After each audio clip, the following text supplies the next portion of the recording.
안녕하세요. 정신 나간 아버님 때문에 돌기 직전인 30대 여자입니다. 아무리 그래도 그렇지 어떻게 지 시아버지더러 정신이 나갔다고 하냐, 너야말로 정신이 나간 것 같다 하시는 분들도 계시겠지만 제 사연을 들어보시면 다들 제가 왜 이렇게 극단적으로 이야기를 하는지 이해를 하실 거예요. 나이를 먹었으면 나이값을 하라는 말이 왜 있는지 제가 정말 저희 아버님을 보고선 뼈저리게 깨달았다니까요. 하긴 저희 아버님이 나이값만 못하시는 게 아니고 솔직히 남편한테 말은 못했지만 아예 인간 같지가 않을 때도 많았어요. 아무튼 이런 이야기를 혼자만 알고 있자니 기가 막히고, 그렇다고 지인들한테 하자니 제 얼굴에 침 뱉기 같기도 하고, 그래서 이렇게 사연을 보내니 들어보시고 한번 판단 좀 해주세요. 혹시 제가 너무하다 싶으시면 질책해 주셔도 좋고요. 일단 남편하고 저는 지인의 소개로 만났어요. 딱히 연애에는 관심이 없어서 직장과 집만 오가던 저를 안타깝게 여긴 지인이 한번 만나보기나 하라며 만들어준 자리였지요. 거절하기도 뭐하고 조금 궁금한 마음도 있다 보니 못 이긴 척 나간 자리였는데 웬걸요. 남편이랑 처음부터 대화가 너무 잘 통하는 거예요. 그래서 2번, 3번 만나다가 정식으로 교제를 시작했습니다. 그리고 사귀면서 알게 된 건 저희 남편이 요즘엔 그렇게 보기 힘들다는 개천에서 난 용이었단 거였죠. 소위 깡촌이라 불리는 시골에서 나고 자란 데다가 아버님께서 남편 역할, 아버지 역할 뭐 하나 제대로 하신 게 없으셨다 보니 어머님이 농사도 지으시고 다른 집 일도 도와주시고 한마디로 실질적인 가장의 역할을 하시며 남편 뒷바라지를 해주셨다나요? 그리고 그런 상황을 일찍이 깨달은 남편은 죽어라 공부해서 소위 사람들이 말하는 출세를 한 거였고요. 누가 그러대요. 개천에서 난 용하고 결혼하면 개천으로 빨려 들어간다고. 그리고 아닌 게 아니라 제가 결혼한다는 이야기를 꺼냈을 때 주변에서들 얼마나 말렸는지 몰라요. 결혼은 연애하고 달라서 남편감 하나만 보면 안 된다고. 부모님 노후도 생각해야 하고 재산도 봐야 하고 결혼은 현실이라면서 말이죠. 그리고 저도 그 말이 아주 틀린 말이라곤 생각지 않습니다. 하지만 그렇다고 조건만 따지느라 사랑하는 사람을 놓칠 수는 없는 노릇이잖아요. 그래서 여러 사람의 만류에도 불구하고 결국 저희는 부부의 연을 맺었네요. 그런데 실은 제가 사람들에게 말하지 않은 이유가 하나 더 있는데, 제가 결혼을 결심하게 된 이유에는 저희 어머님도 있었습니다. 남편에게 프로포즈를 받고 얼마 지나지 않아 처음 시댁에 인사를 드리러 가던 날이었어요. 전날 남편하고 같이 사둔 어머님 아버님 선물을 챙겨서는 이른 아침부터 4시간을 달려내려 갔는데 제가 너무 긴장을 했었는지 안 하던 참을미를 다하고 정말이지 컨디션이 말이 아니었거든요. 그리고 그런 저를 보신 어머님께선 서울 아가씨가 여기까지 오느라 고생이 많았다며 계속해서 이거 먹어라 저거 먹어라 권하시기만 하실 뿐 부엌 근처에는 아예 얼씬도 못하게 하셨습니다. 그뿐인가요? 제가 가져간 선물들을 보시고는 고맙다 잘 먹겠다. 솔직히 그렇게 비싼 것들도 아니었는데 어찌나 좋아해 주시던지 나중엔 제가 다 민망할 지경이었죠. 그리고 이후로도 정말 생일상 같은 점심상도 차려주시고 서울에 올라올 땐 저희 부모님 가져다 드리라며 말린 나물을 비롯해서 이것저것 한 보따리 챙겨주셨으니 이런 어머님 밑에서 자란 남편이라면 더더욱 확신을 가져도 되겠다 싶더라고요. 그래서 그때 정말 확실히 결혼을 결심했네요. 하지만 하늘도 무심하시지. 저희가 식을 올리고 얼마 지나지 않았을 때였어요. 평소처럼 회사에 출근해 일을 하고 있는데 남편에게서 전화가 오대요. 참고로 저희는 평소에 특히나 서로 일하는 시간에는 자주 연락을 주고받는 타입이 아니에요. 그렇다 보니 남편이라고 핸드폰에 뜬 순간 본능적으로 무슨 일이 생겼나 싶었습니다. 그리고 아니나 다를까 전화를 받으니 남편이 다급한 목소리로 지금 어머님이 병원에 계시다며 내려가 봐야 할 것 같다는 거예요. 그래서 저도 일단 회사에 반차를 내고 불이 나게 어머님이 계시다는 병원으로 향했지요. 그리고 그렇게 도착한 병원에서 보게 된 어머님의 상태는 제가 예상한 것보다 훨씬 안 좋았습니다. 의사도 저희 부부에게 마음의 준비를 하란 식으로 얘기를 했을 정도였으니까요. 그런데 그런 와중에 저희 부부를 더 힘들게 한 건 아버님이 보이신 태도였어요. 어머님이 그렇게 누워 계신데 무슨 생각이신 건지 어디서 아이스 커피는 사오셔가지고 그걸 쪽쪽 빨아드시면서 전화로 합의금은 얼마나 받을 수 있을지 여기저기 물어보고 계셨거든요. 아무리 남녀간에 정없이 자식 때문에 살았다고 해도 같이 산 세월이 있는데 어떻게 저럴 수가 있나 싶은 게 솔직히 사람 같지도 않대요. 참고로 남편에게 듣기론 아버님이 도박 문제, 여자 문제로 그렇게 일평생 어머님 속을 썩이셨는데 그럼에도 불구하고 어머님이 끝끝내 이혼을 안 하신 건 어머님이 아버님을 버리면 아버님이 그 길로 저희 남편한테 가서 행패를 부릴 게 불보듯 뻔하다고. 그래서 안 하신 거라고요. 그런데 결국 어머님만 불쌍하게 됐으니 정말 신이 있긴 한 건가 싶더라니까요. 한편 어머님은 입원한 지 6일째 되던 날 세상을 떠나셨습니다. 그리고 황당하게도 아버님께선 당연하단 듯이 저희 집에서 지내시겠다며 고집을 부리기 시작하셨죠. 네 엄마도 없는데 내가 그 시골에서 혼자 어떻게 지내냐면서요. 그런데 문제는 그 무렵 저도 남편도 말 그대로 힘이 없었어요. 그런 아버님하고 옥신각신 실랑이를 할 여유도 없었고요. 그래서 마음대로 하시라고 했습니다. 와서 계시려면 계시라고요. 그런데 그렇게 올라오신 지 한 3주나 지났나 아버님이 정말 크게 역성을 내셨습니다. 당신이 와 있는데도 저희 둘 다 나 몰라라 하고 저희 할 일만 하는 게 싸가지가 없다면서요. 그리고 그런 아버님의 말씀에 당연히 저희가 억울할 수밖에 없었던 게 그럼 뭐 회사를 관두기라도 했어야 하나요? 게다가 아버님이 좋은 일로 저희 집에 와 계시는 게 아니고 어머님이 돌아가셔서 혼자 못 지내시겠다고 와 계셨던 건데 그런 아버님을 모시고 여기저기 놀러라도 다녔어야 하냔 말이죠. 그래서 제가 결국 아버님께 너무하신다고 한마디 했어요. 아무리 죽은 사람만 불쌍하다지만 며칠이나 지났다고 심심하다 그런 소리를 하시냐고. 어머님한테 미안하지도 않으시냐고요. 그랬더니 아버님이 말씀하시길 네 시애미가 나 때문에 죽었냐입니다. 내가 운전해서 내가 차로 받았냐면서요.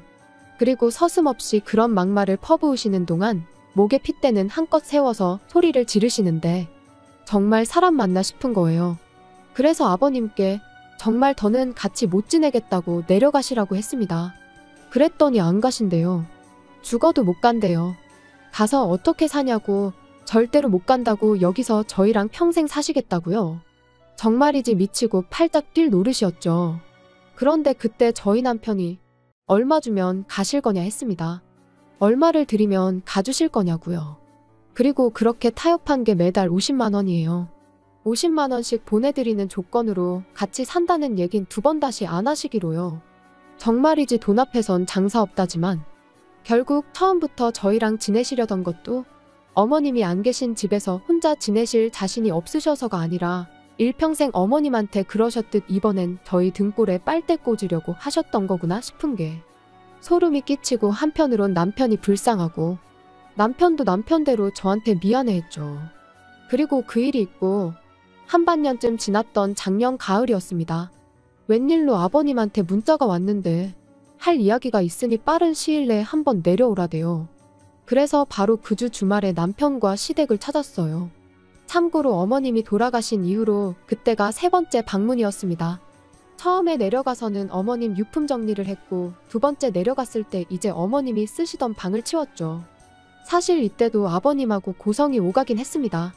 남편은 돌아가신 지 얼마나 됐다고 그냥 당분간은 어머님이 쓰시던 방은 그대로 유지했으면 좋겠다.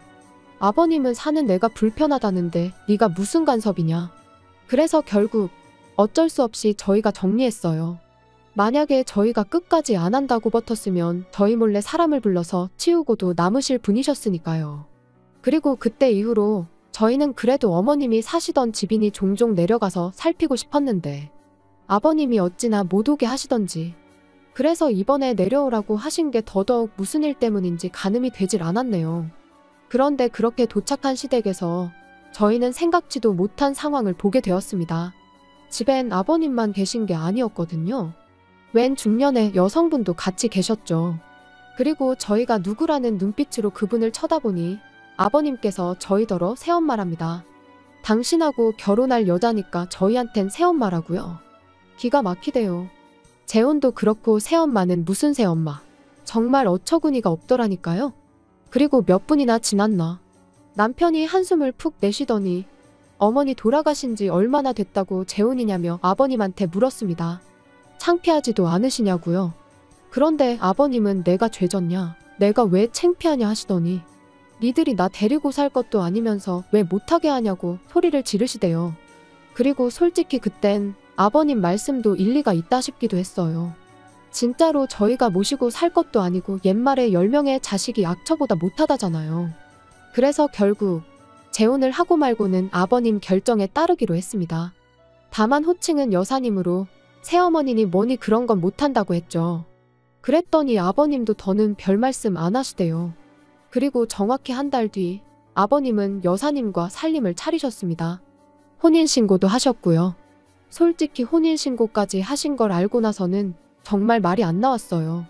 그 나이에 그냥 사시면 되지 뭐 한다고 혼인신고까지 하셨나 싶기도 하고 여러 가지로 이해할 수도 이해하고 싶지도 않았죠. 남편도 미쳤다고 노망이 난 게 분명하다며 분을 삭히지 못했고요. 그런데 얼마 안 가 왜 그렇게 혼인신고를 서두르셨는지 이유를 알게 되었습니다. 한 달쯤 지났을까 아버님께서 저한테 연락을 해오셨어요. 참고로 이 무렵엔 아버님한테 오는 연락을 무시하진 않았지만 저희가 먼저 하는 법은 없었습니다. 말 그대로 무소식이 희소식이다 생각하고 산 거죠. 그리고 아버님도 당신이 용건이 있을 때나 연락을 해오셨지 저희에 대해 뭐 궁금해하시고 그런 건 없으셨어요. 아무튼 연락이 왔는데 하시는 말씀이 제 신우가 결혼을 한다나요? 그런데 저희 남편은 외동이란 말이죠. 그래서 무슨 말씀이시냐 물으니까 이렇게 말귀를 못 알아듣는다며 타박을 하시는데 그제서야 아버님과 재혼한 여사님한테 딸이 하나 있다는 게 생각났습니다. 저보다 4살 어린 아가씨였죠. 신우라는 호칭이 거북스러웠지만 아버님하고 통화가 길어지는 것도 원치 않았기에 아 그러냐고 축하한다고 전해주세요 했습니다. 그랬더니 아버님께선 저더러 직접 하라며 그래서 말인데 돌아오는 주말에 상견례가 잡혔으니 남편하고 내려오래요. 그래도 번듯한 직장 다니는 저희가 나가야 우리 쪽 어깨에 힘이 좀 들어갈 것 같다면서요. 그리고 그날 밤 퇴근한 남편에게 아버님이 하셨던 이야기를 전하니 남편이 답답한지 자기 가슴을 내리치면서 진짜 미쳐도 곱게 미쳐야 하는 거 아니냐고 자기 아버지인데도 불구하고 아주 신랄하게 욕을 하대요. 그리고 저도 오죽하면 저러겠나 싶어서 같이 호응만 했지 말리진 않았어요. 솔직히 가야 하나 말아야 하나 고민이 많았습니다. 왜 우리가 생판 남이나 다름없는 모녀 길을 살려주려고 그 먼 곳까지 가야 하나 싶었고 아버님이 너무 미워서 가기 싫은 것도 있었죠. 그런데 어째서인지 남편이 가자더라고요.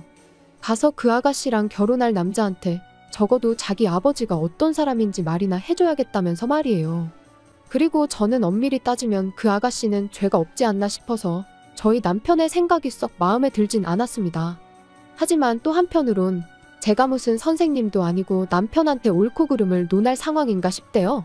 솔직히 아버님이 이를 이 지경으로 만들었다 싶은 생각도 들었고요. 그리고 그렇게 돌아온 주말 아버님이 말씀해주신 식당을 찾았는데 저희를 뒤따라 들어온 차에서 아버님이랑 두 모녀가 내리대요. 그리고 그걸 본 저희 남편이 저 차는 누구 차지 그러는데 제 기억에도 아버님은 물론이고 그 여사님도 차가 없었단 말이죠. 그래서 제가 먼저 아버님께 다가가 인사를 드렸습니다. 그리곤 차는 누구 차냐 물었더니 여사님 딸이란 아가씨가 입을 삐죽이더니 아빠가 사준 거래요. 저희 아버님을 말하는 거였죠. 그리고 순간 합의금이 떠올랐습니다. 어머님의 사고로 받은 합의금이 대략 5천 정도로 알고 있는데 저는 물론이고 남편도 그 돈은 아예 생각을 안 하고 있었어요. 왜냐하면 솔직히 저희 둘 다 아버님한테 감정이 좋진 않았지만 아버님이 노후 준비는 전혀 안 되어 계신 걸 알고 있었기에 그 돈은 아버님이 노후에 쓰셔야 한다고 생각했거든요. 그런데 그 돈으로 차를 사주신 게 분명했습니다. 그래서 남편에게 살짝 이야기를 해주니 남편이 그새 아버님께 가서는 진짜냐고 따졌고 아버님은 아버님대로 내 돈으로 내가 사줬는데 네가 왜 난리냐는 식이셨지요. 그리고는 네가 평소에 잘했으면 너 사줬을 거라고 그러시는데 뭐가 문제인지조차 모르시는구나 싶은 게 참으로 답답했네요. 남편은 그런 아버님께 어떻게 엄마 목숨값을 그런 식으로 쓸 수가 있냐면서 울분을 토했습니다. 하지만 아버님은 오히려 기가 막힌다는 표정으로 돈이 그냥 돈이지 쓸데없이 무슨 의미부여를 하냐면서 대충 넘기시더라고요. 그리고는 남들이 본다며 그만하라고 남편에게 짜증을 내시더니 먼저 식당 안으로 들어가셨어요. 그리고 그렇게 상견례 자리에 참석을 했는데 솔직히 저희랑 상관도 없는 이야기다 보니 무슨 이야기를 주고받든 말든 신경도 안 쓰고 있었습니다. 그쪽에서도 어느 정도 상황은 아는지 저희한테 딱히 말을 건다거나 그런 건 없었고요. 그런데 결혼 비용 이야기가 나오니까 아버님이 한 5천 정도는 해줄 수 있다는 식으로 말씀을 하시대요. 그리고 저는 속으로 돈이 이제 진짜 없으실 텐데 싶었지만 제가 나설 자리는 아니니 별말은 안 하고 있었거든요. 그런데 그때 저희 남편이 아버님더러 돈이 있어요? 하고 대놓고 묻는 거예요. 그리고 아버님은 순간 당황하신 듯 돈이 있지 왜 없냐 하시며 웃으셨는데 그 웃음이 어찌나 어색하던지 오히려 아버님이 거짓말을 하고 계시다는 걸 증명하는 듯했죠. 그리고 그런 아버님의 반응에 남편은 다시 한번 돈이 어디서 났냐고 돈이 있을 리가 없다. 그러니까 이제 남자 쪽에서도 분위기가 이상하다 싶었는지 정말 해주실 수 있는 거냐 다시 묻대요. 그러니까 아버님이 걱정 말라고 집을 팔아서라도 해줄 거랍니다. 황당했죠. 집이 남편 명의로 되어 있는데 그걸 아버님이 무슨 수로 파신다는 건가 싶어서요. 그리고 아니나 다를까 남편도 내 집인데 그걸 아버지가 무슨 수로 파신다는 건지 모르겠지만 한번 제주껏 팔아보시라고 그러더니 우리 먼저 일어나겠다며 제 손을 잡아 끌더라고요. 그리고 그날 저녁 아버님한테 전화가 와서는 말 그대로 난리가 났어요. 저희 때문에 결혼 깨지게 생겼다고 어떡할 거냐고요. 그러면서 저희더러 책임지라는데 기가 막혔죠. 그리고 그때 남편이 저조차 생각지도 못한 이야기를 꺼냈습니다. 아버지 말씀대로 집을 팔아야겠다나요? 그리고 그런 남편의 말에 아버님 목소리에서도 순식간에 화색이 도는 듯 했습니다만 남편이 바로 덧붙이기를 그러니까 집 좀 비우시래요. 집 팔 거니까 여사님이랑 나가시란 거였죠. 그리고 그때부턴 아버님이 스피커폰이셨는지 여사님까지 소리를 지르고 말 그대로 엉망진창이 따로 없었어요. 우리더러 길거리로 나앉으라는 거냐면서 절대로 안 된다고 못 나간다고. 그러더니 아버님한테도 사기 결혼이네 어쩌네 뭐 둘이 싸웠다 저희한테 욕을 했다. 정신이 하나도 없더라니까요. 하지만 결론은 집은 팔았고 이렇게 표현하기 그렇지만 아버님하고 여사님도 내보냈습니다. 정확히 말하면 안 나가려고 버티는 두 사람이 여행을 간 걸 알게 되면서 그 사이에 집 팔고 두 사람 짐은 그 딸이라는 사람한테 보내버렸죠. 그랬더니 저희 집으로 아버님이 쫓아오셨는데 끝까지 안 나가고 경찰 불렀더니 아버님도 포기하셨는지 그냥 가시대요. 그런데 아버님 성격에 또 언제 무슨 짓을 하실지 모르기에 저희도 이사를 하는 쪽으로 지금 결정을 내린 상황이에요. 그리고 뭐 그때 보니까 벌써부터 아빠니 딸이니 하고 잘 지내시던데요 뭐. 저희 남편은 그냥 아버님 일이라면 이제 치가 떨려서 돌아가셨다고 해도 아무렇지도 않을 것 같답니다. 그리고 저는 뭐 남편이 그렇다는데 굳이 나서고 싶은 생각도 없어요. 다 큰 성인인데 알아서 하겠죠 뭐. 괜히 어설프게 나서서 제 팔자 제가 꼬고 싶은 생각은 요만큼도 없으니까 앞으로도 그냥 남편이 하자는 대로 하는 게 베스트일 것 같네요.